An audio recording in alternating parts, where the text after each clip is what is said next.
सब के सब मल थक गए। यहां कोई भी नहीं जो जरासंध से मल युद्ध कर सके।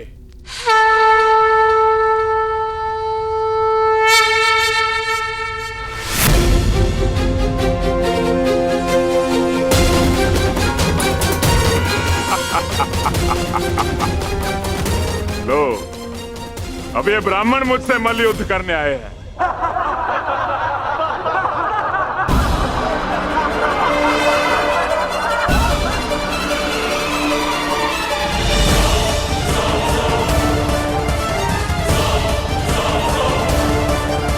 हम तो पूजा स्थल के लिए निकले थे मगध नरेश, परंतु भूलवश हम यहाँ आ गए। अच्छा हुआ भूलवश इस घेरे में नहीं चले आए, अन्यथा मुझसे मल्ल युद्ध करना होता। अब अपनी भूल सुधारो और यहां से चले जाओ। यह स्थल केवल और केवल योद्धाओं के लिए, निर्बल ब्राह्मणों के लिए नहीं। जी राजन, जैसी आपकी इच्छा।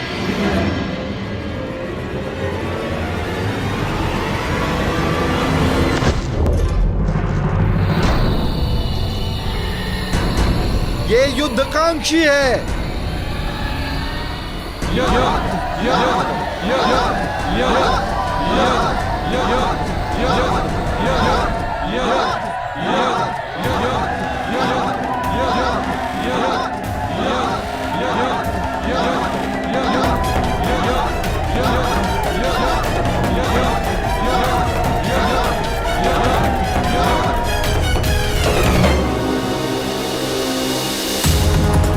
लगता है आपने सुना नहीं ब्राह्मण देव। अब कृपया इस घेरे से बाहर चले जाइए, अन्यथा मुझे एक ब्राह्मण हत्या का पाप लगेगा।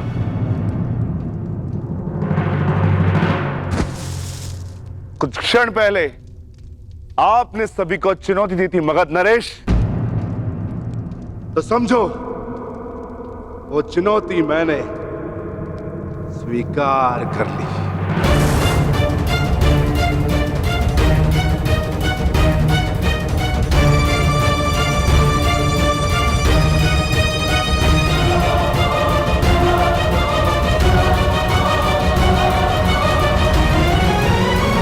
अद्भुत आत्मविश्वास है आप में ब्राह्मण देव,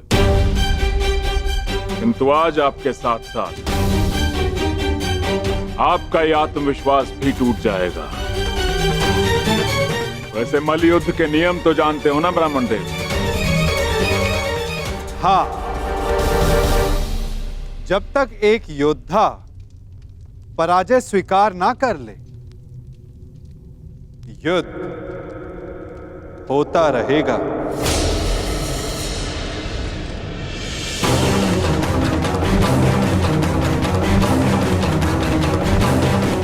स्वीकार है मगध नरेश? स्वीकार है।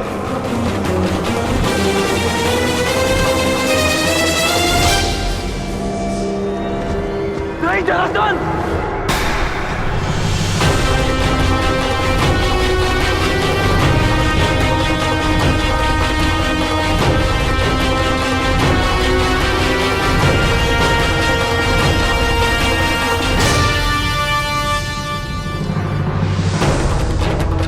ये चुनौती स्वीकार मत करना,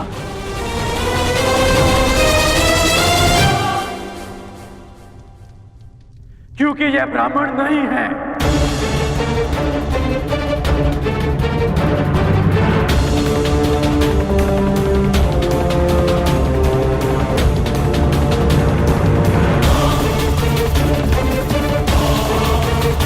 तो फिर कौन है ये? एक योद्धा को युद्ध से पूर्व अपने प्रतिद्वंदी का सत्य परिचय मिले, यही युद्ध नियम है। जिसने तुम्हें चुनौती दी वो वृकोदर भीम है।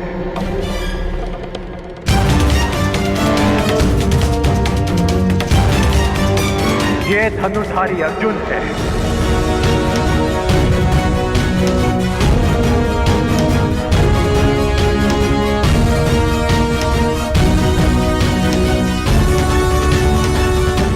भीम के पीछे जो खड़े हैं वो वासुदेव कृष्ण है।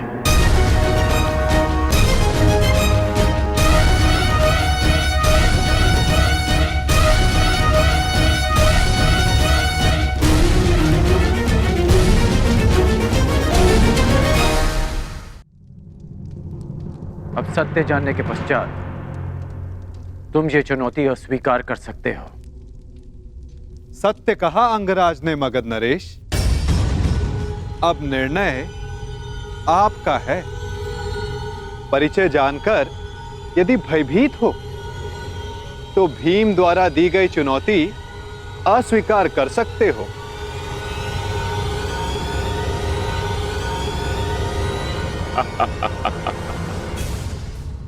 मैं तुम्हारी भांति रणछोड़ नहीं हूं वासुदेव। युद्ध की चुनौती मैं किसी भी परिस्थिति में, किसी भी वेश में कभी टाल नहीं सकता।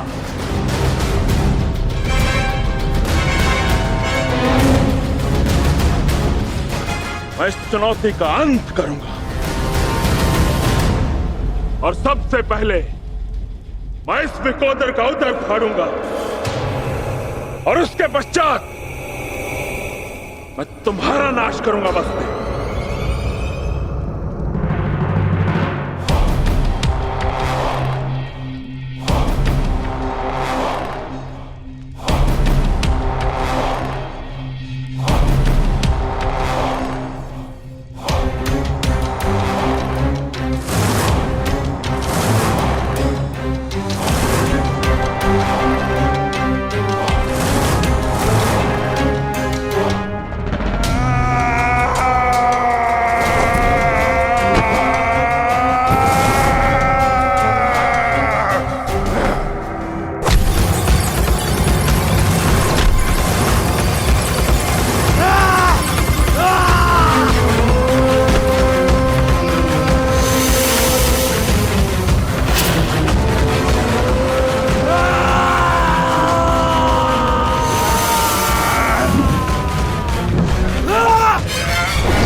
क्या यह युद्ध समाप्त होगा?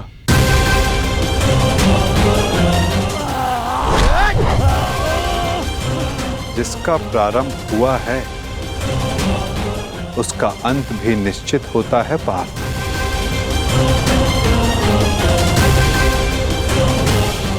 तुम्हारी प्रतीक्षा शीघ्र पूर्ण होगी।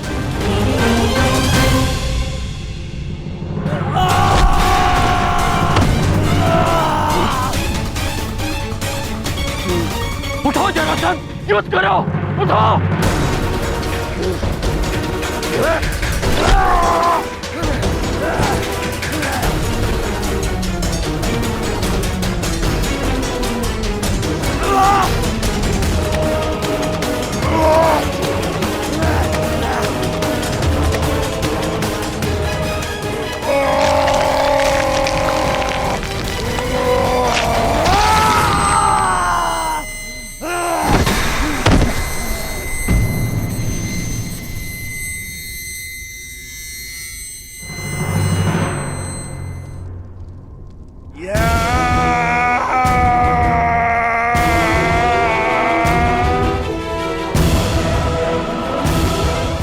अंधा अंध हुआ।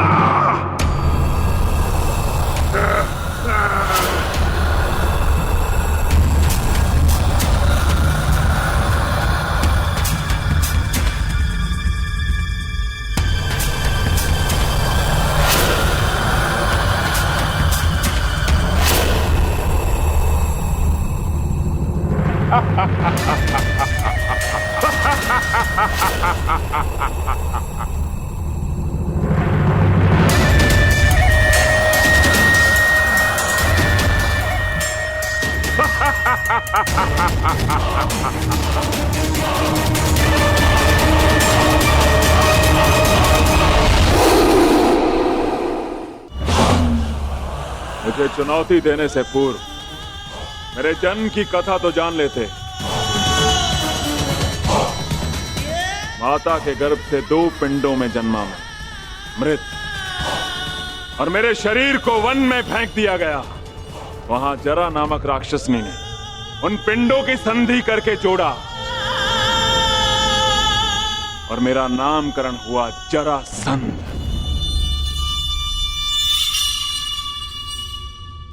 ये संधि नहीं टूट सकती भीम।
ये अन्याय है, ये छल है।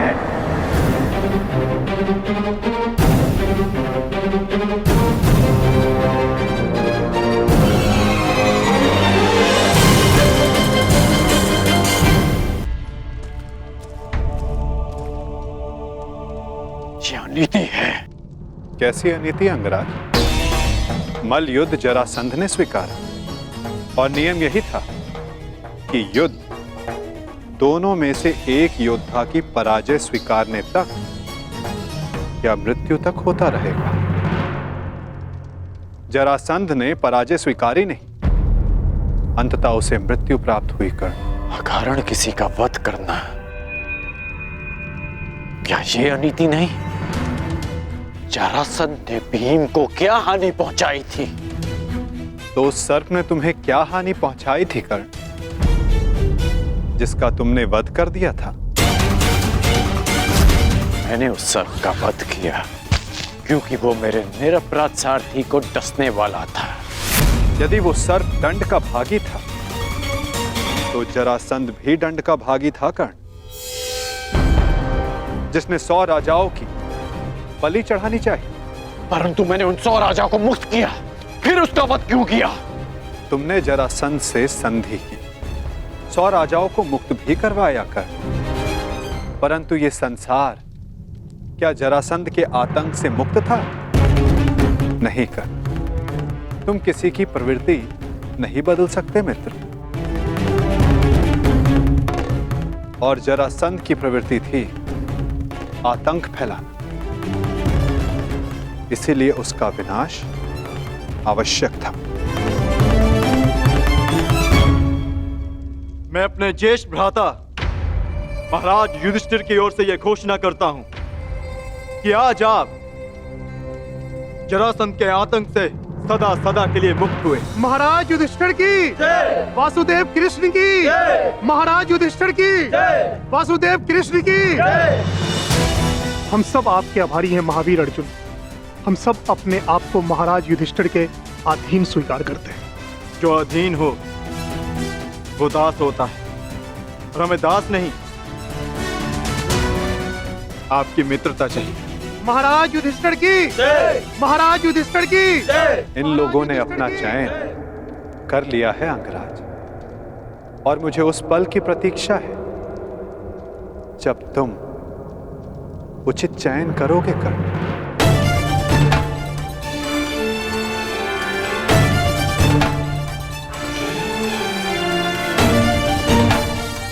आप ही ने कहा था कि जीवन में कुछ उचित अनुचित नहीं होता।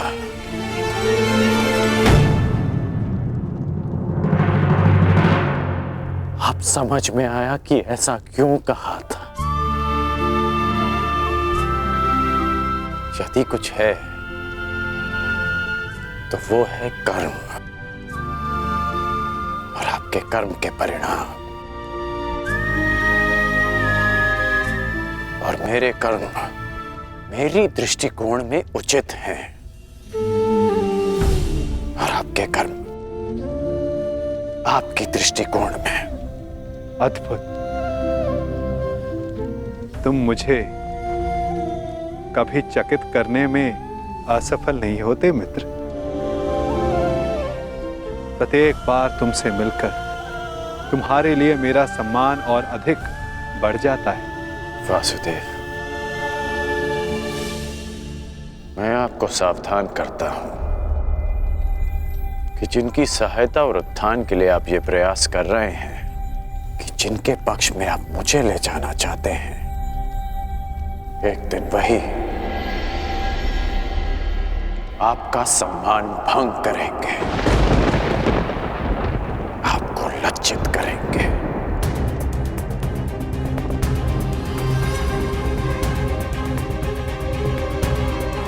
प्रणिपात। प्रणिपात अंगराज।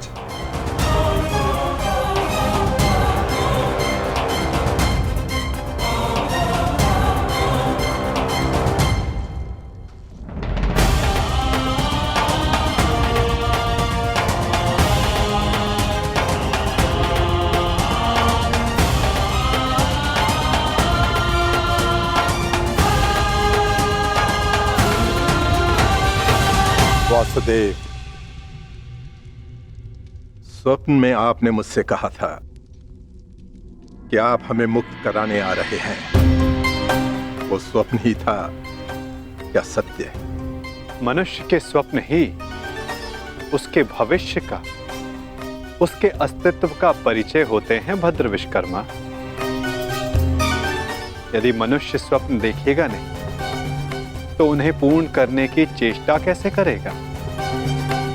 स्वप्न हमें चेष्टा की प्रेरणा देते हैं। अवश्य आपका स्वप्न एक सत्य था भद्र। जरासंध के अत्याचारों से हमें मुक्त कराकर आपने हमारे प्राणों की रक्षा की है। आपके उपकार को मैं कैसे चुकाऊंगा? एक भूमि को श्राप मुक्त करके।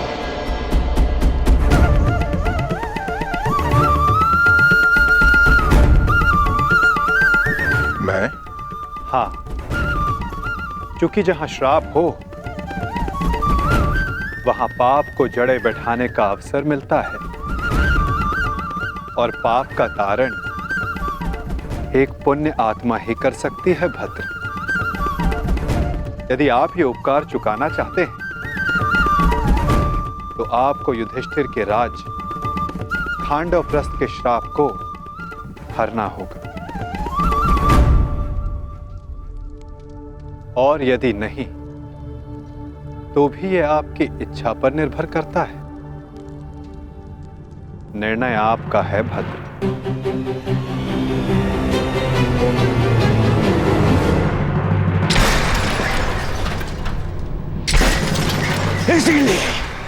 इसीलिए मुझे वो कृष्ण पूरी आंख नहीं सुहाता। हर बार कुछ ऐसा करता है कि मेरा स्वप्न चूर चूर हो जाए। हर बार मामा श्री। स्वप्न की बात कर रहे हो मेरे होने वाले सम्राट? स्वप्न की? मुझे तो पूरा भविष्य दिखाई दे रहा है। जरासंध का भय समाप्त होते ही अब पांडवों की शक्ति बढ़नी प्रारंभ हो जाएगी और आप अंगराज कर्ण हमेशा कहते हो अवसर नहीं मिलता, अवसर नहीं मिलता, और अब अवसर मिल गया तो क्या कर लिया तुमने? जरासंध जैसा महान बलशाली योद्धा मित्र खोया सो खोया, और वो 100 राजा वो भी पांडवों के पक्ष में चले गए। मेरा कर्तव्य जरासंध को हमारे पक्ष में करना था जो मैंने किया, परंतु वो राजा किसके पक्ष में जाएंगे इस विकल्प के चयन पर उनका अधिकार था, मेरा नहीं। विकल्प? अंगराज, कदाचित आपको ज्ञात नहीं होगा, शासक कभी भी प्रजा के सामने विकल्प नहीं रखता ना। वो केवल प्रजा को अनुभव करवाता है कि उनके पास चुनने का विकल्प है, परंतु वास्तविकता में वो केवल वही चुनवाता है जो वो चाहता है। जैसे अर्जुन ने किया, उन 100 राजाओं के समक्ष केवल एक ही विकल्प रखा, युधिष्ठिर से मित्रता। और आप उन्हें स्वतंत्रता की भेंट चढ़ाकर चले आए। परंतु अंगराज, इसमें तुम्हारा क्या दोष? ना, तुम्हारा कोई दोष नहीं है इसमें। क्योंकि शासन कला और राजनीति कुल से आती है, कुल से। और तुम जिस कुल में जन्मे हो वो शासक नहीं, शासित है, शासित। और तुम्हारे रक्त में नेतृत्व करना नहीं, अनुसरण करना और आज्ञा का पालन करना है। समझ गए अंगराज?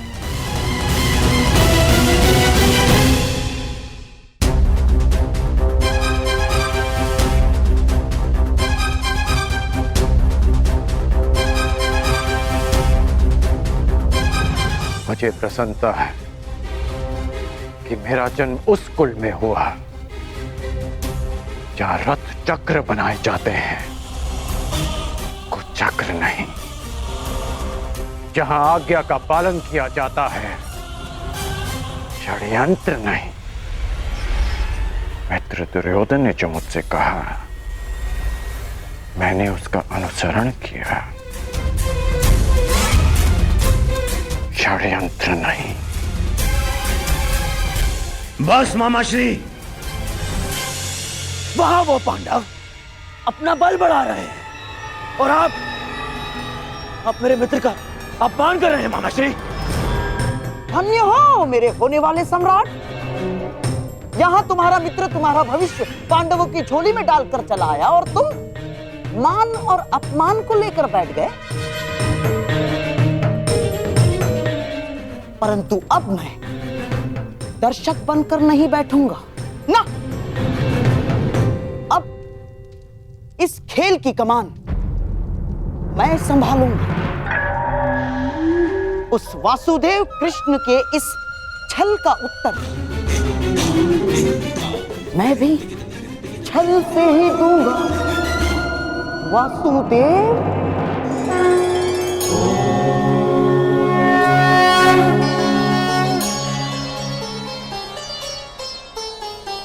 नारायणं नमस्कृत्य नरं चैव नरोत्तमं देवीं सरस्वतीं व्यासं ततो जयमुदीरये।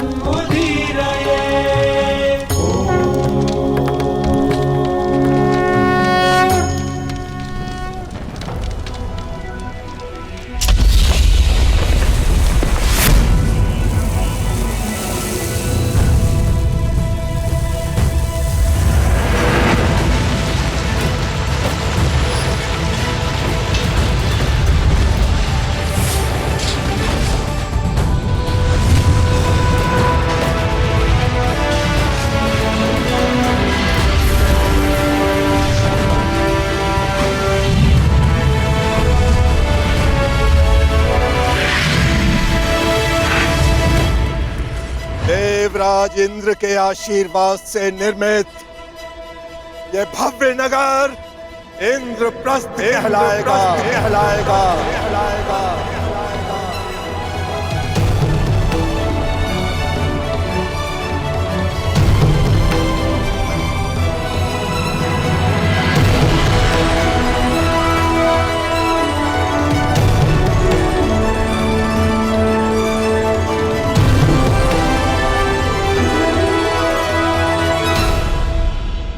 मैं ये इंद्रप्रस्थ धर्मराज युधिष्ठिर को भेंट करता हूं। मैं आपका आभारी हूं भद्र विश्वकर्मा। मैंने तो केवल अपने मुक्त होने का ऋण चुकाया है। धन्यवाद के पात्र तो वासुदेव कृष्ण हैं। मेरा आभार स्वीकार कीजिए वासुदेव। मैं युधिष्ठिर से धन्यवाद नहीं स्वीकार करूंगा।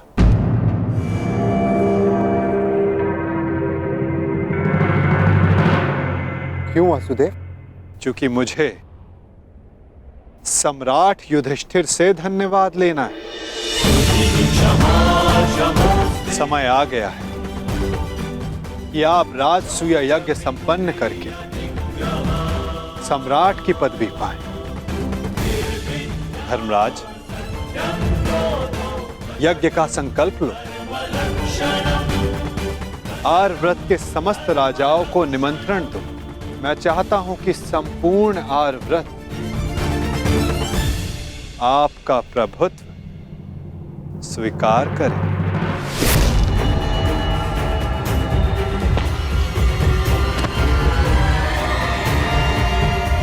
वो महाअभिमानी भी जिन्हें लगता है कि पूरे संसार में उनका कोई तोड़ नहीं।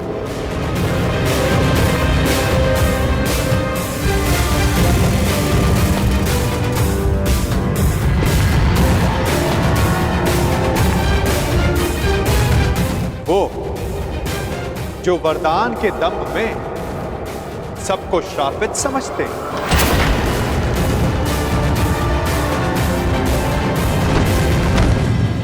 वो जिनका प्रारब्ध इस राजसूय यज्ञ से जुड़ा है। छेदी नरेश, स्वागत है आपका।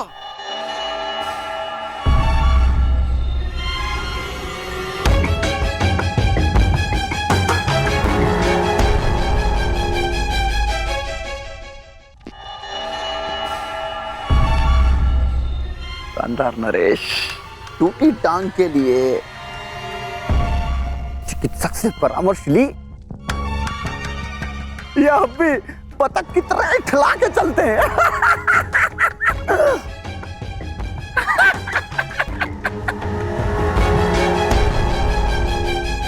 केश जितने श्वेत हो रहे हैं, दंत पंक्ति उतनी ही काली होती जा रही है। छेदी नरेश, कदाचित आप भूल रहे हैं कि आप किसका उपहास कर रहे हैं।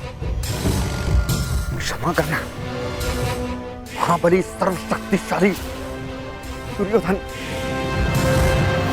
हमें अभी अभी स्मरण हुआ, अभी अभी। उपहास तो आपका करना चाहिए। क्या? सर्वप्रथम पांचाल नरेश ने आपका उपहास किया। पांचाली के स्वयंवर में उपहास हुआ आपका, और जब आप महाबली सर्वशक्तिशाली सम्राट दुर्योधन बनने वाले थे, उस समय युधिष्ठिर ने मुकुट छीन लिया।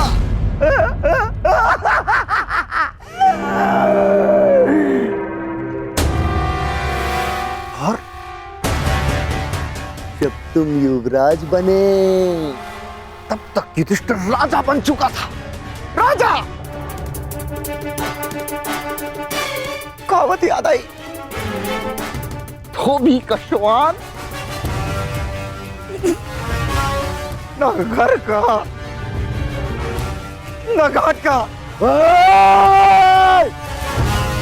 बस क्षमा करना, मत करना। मैं मूर्ख हूं, दुष्ट हूं, आप तो शक्तिशाली हैं।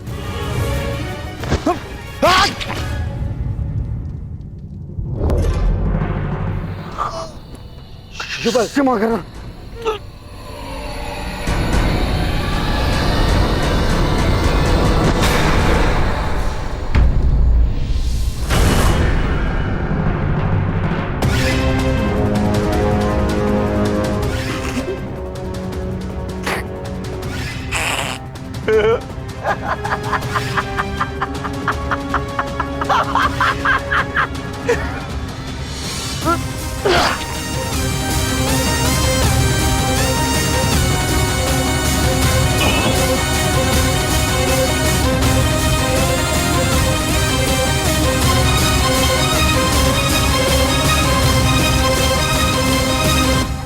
समझ में आया मेरे होने वाले सम्राट? मैंने छेदी नरेश को अकेले में मिलने के लिए क्यों बुलाया? इन्हें वरदान है, वासुदेव कृष्ण के अतिरिक्त इन्हें और कोई नहीं मार सकता। हाँ, और वासुदेव कृष्ण भी इनका वध तभी कर सकते हैं जब ये उनके समक्ष 100 अपराध पूर्ण ना कर लें।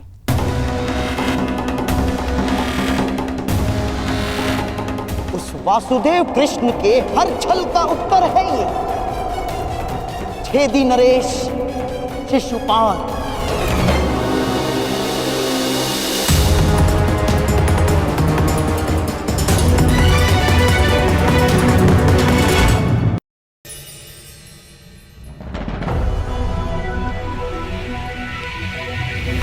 ये माया महल है वासुदेव।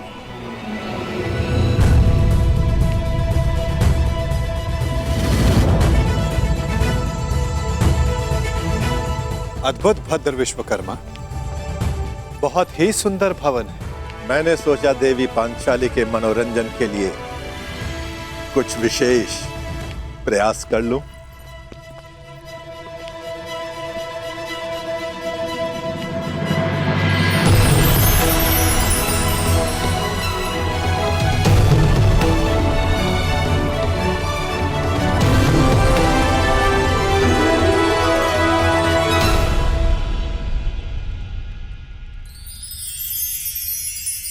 यहां जो जैसा दिखाई दे रहा है वो वैसा कदापि नहीं है।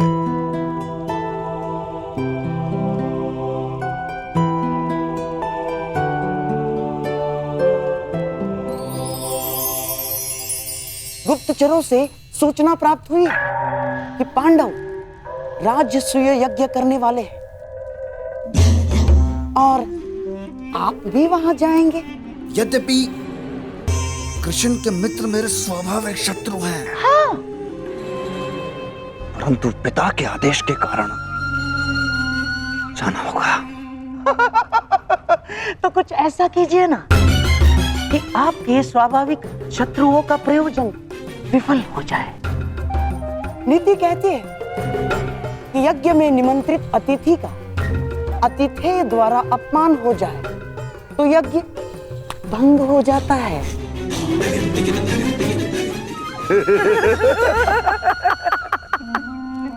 शिशुपाल, ये तो अत्यंत सरल कार्य है। गांधार नरेश, आपने तो वो कार्य बता दिया जिसमें मुझे सर्वाधिक आनंद की अनुभूति होती है। अपमान।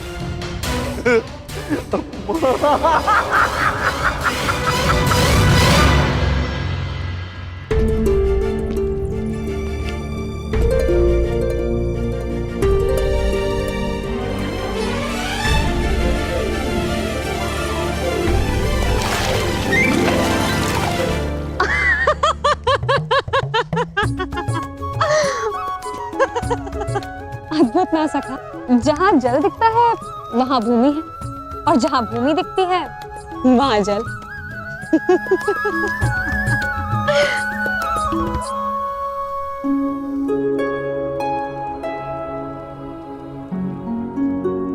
सखा, आप मेरे हाथ पर क्रोधित तो नहीं है ना? सखा हूं, क्रोधित कैसे हो सकता हूं?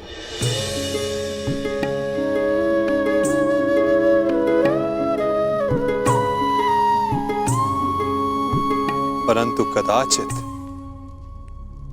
कोई और क्रोधित ना हो जाए। प्रणिपात माता, निमंत्रण भेजे जाने के लिए प्रस्तुत है।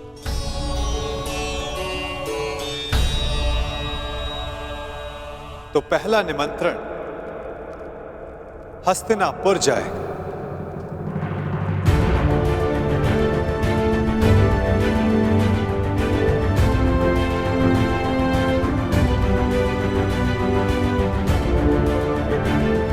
क्या हुआ पार्थ, कुछ व्यथित दिखाई देते हो?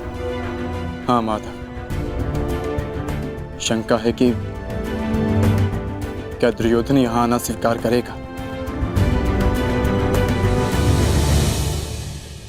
उसे तो हमारी उन्नति तनिक भी नहीं सुहाती,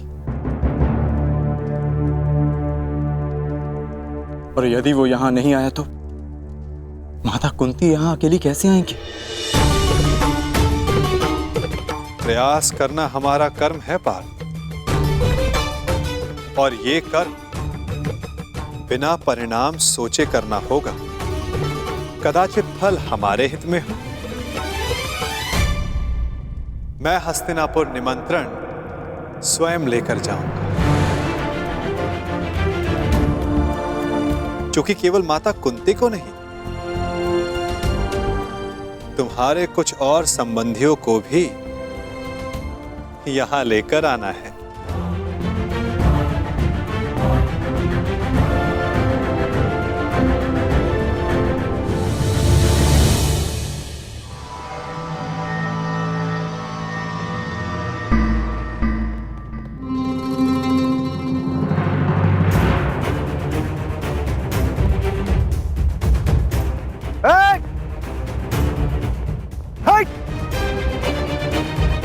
देख नहीं रहे तुम्हारे समक्ष छेदी नरेश शिशुपाल खड़े हैं। तो छेदी नरेश, तुम भी जान लो कि तुम अंगराज कर्ण के सामने खड़े हो।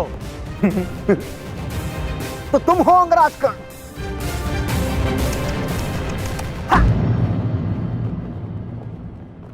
दान में बंजर भूमि क्या मिल गई?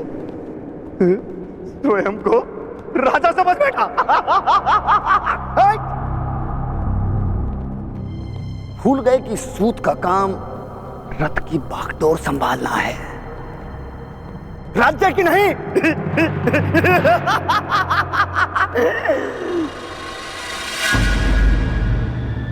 लगता है घर पर वचन देकर आए हो कि जीवित नहीं लौटोगे।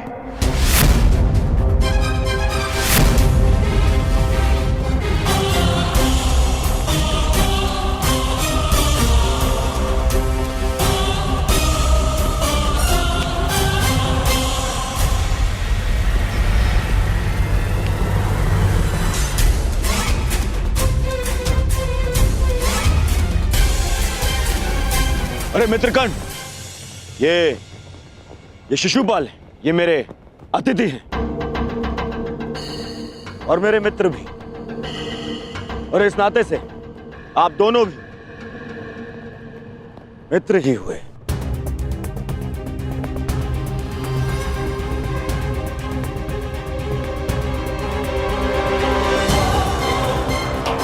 मेरा केवल एक ही मित्र है और वो हो तुम, और तुम्हारे अतिरिक्त किसी को मित्र बनाना होगा तो इस बार चयन में सावधानी बरतूंगा।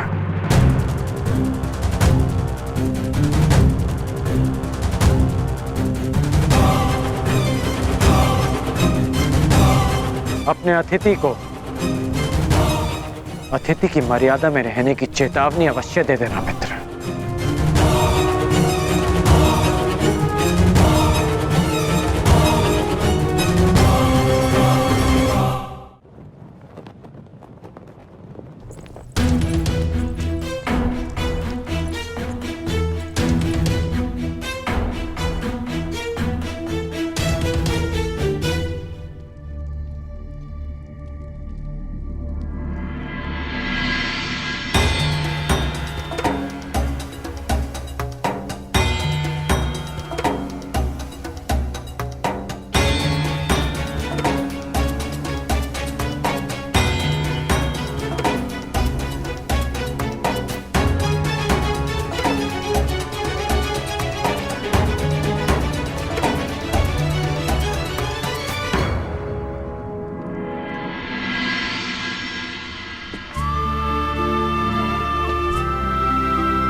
आओ अंगराज, तुम्हारी ही प्रतीक्षा थी।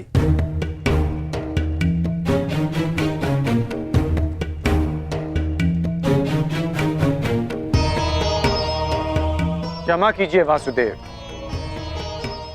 मुझे ज्ञात नहीं था कि आप भी यहाँ हैं। कोई समस्या नहीं मित्र, बहुत कुछ है जो अब तक सबको ज्ञात नहीं, परंतु अब सबको ज्ञात होगा। मैं वासुदेव कृष्ण इस सभा में उपस्थित समस्त जनों को अपनी और राजा युधिष्ठिर की ओर से प्रणाम करता हूं और उनकी ओर से आप सबको निमंत्रण देता हूं। कैसा निमंत्रण वासुदेव? अपनों को निमंत्रण आनंदो उत्सव के लिए ही दिया जाता है महाराज। आपने हस्तिनापुर का एक भाग खांडव प्रस्थ पांडवों को दिया और उन्होंने अपनी परिश्रम और योग्यता से उसे महान इंद्रप्रस्थ में परिवर्तित कर दिया।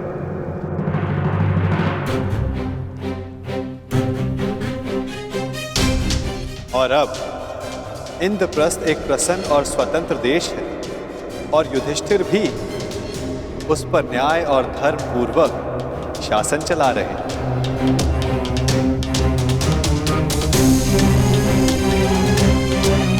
मैं हस्तिनापुर को बधाई देना चाहता हूं कि धर्मराज राजसूया यज्ञ संपन्न करके चक्रवर्ती होने जा रहे हैं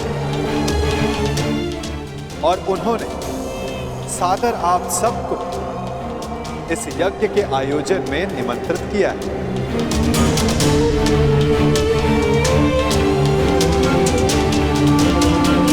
आपके प्रति उनके आदर का अनुमान इस बात से लगाया जा सकता है कि उन्होंने किसी दूत के स्थान पर स्वयं मुझसे आग्रह किया कि मैं आप सबको ये निमंत्रण दूं।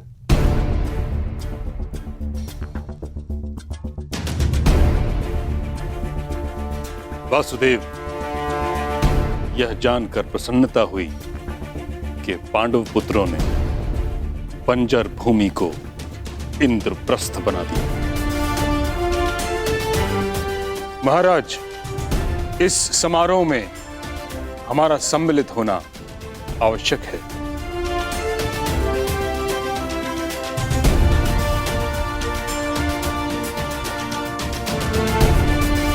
कुरुवंश की संतान चक्रवर्ती सम्राट बने, यह हमारे लिए गर्व की बात है।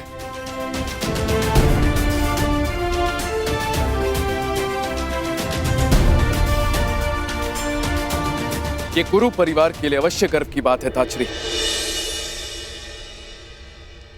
परंतु हस्तिनापुर यदि इस यज्ञ में सम्मिलित हुआ तो क्या यह राजनीतिक रूप से उनकी अधीनता मानने के समान नहीं होगा?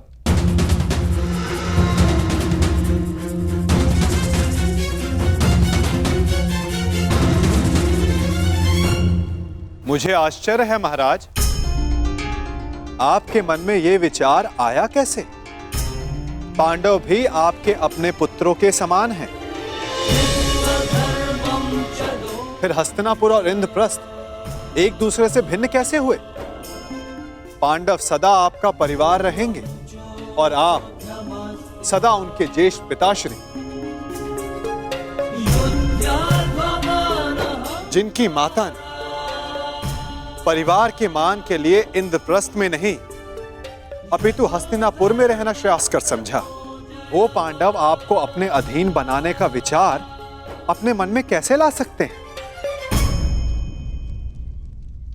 फिर भी निर्णय आपका है।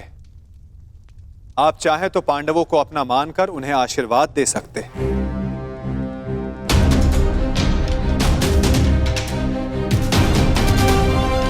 या फिर वहां अनुपस्थित होकर यह दर्शा सकते हैं कि हस्तिनापुर पांडवों के वैभव से ईर्ष्या रखने लगा है। तुम्हारा क्या मत है विदुर?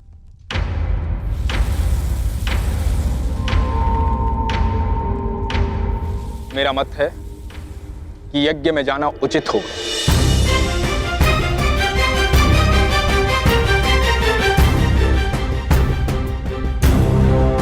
पांडव हमारे शत्रु नहीं हैं, और यदि हस्तिनापुर इस यज्ञ में सम्मिलित नहीं होता है तो चारों तरफ यह संदेश जाएगा कि हस्तिनापुर से पांडवों की उन्नति देखी नहीं गई।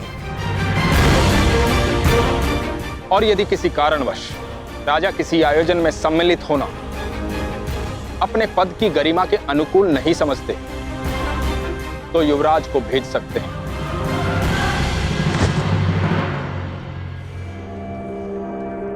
यदि ताचरी और विदुर का यही सुझाव है तो हस्तिनापुर उस समारोह में अवश्य सम्मिलित होगा।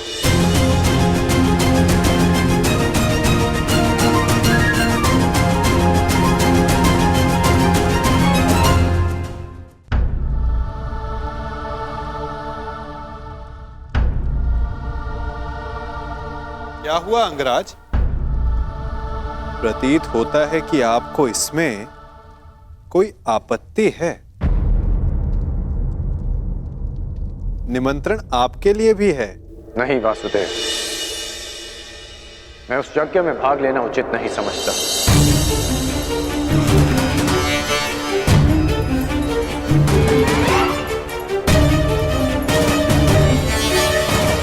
कारण? एक नहीं, 3 कारण हैं।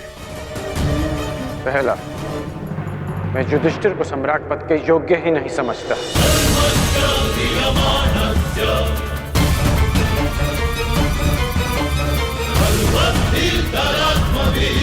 दूसरा, मेरी दृष्टि में युधिष्ठिर युवराज दुर्योधन से उत्तम शासक नहीं है।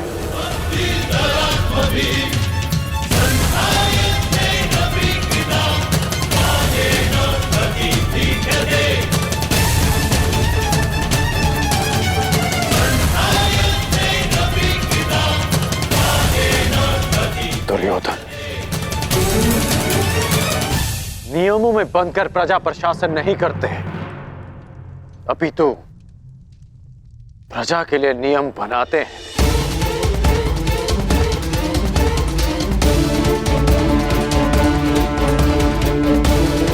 और मुझे पूर्ण विश्वास है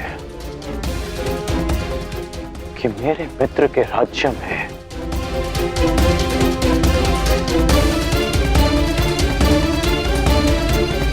फिर से किसी शोण के मुख में पिघला हुआ स्वर्ण केवल इसलिए नहीं भरा जाएगा कि उसने एक सूत होकर वेद पाठ करने का साहस किया।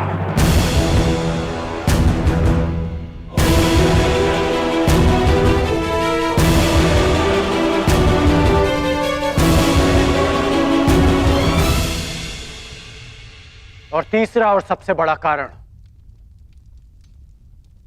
मैं धर्मराज के परिवार का सदस्य भी नहीं।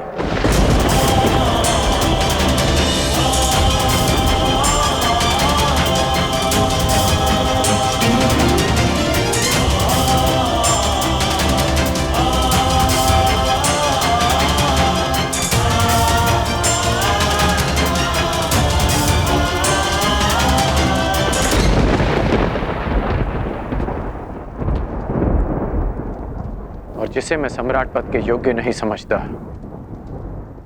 मैं उसे उस पद की बधाई देने नहीं जा सकता।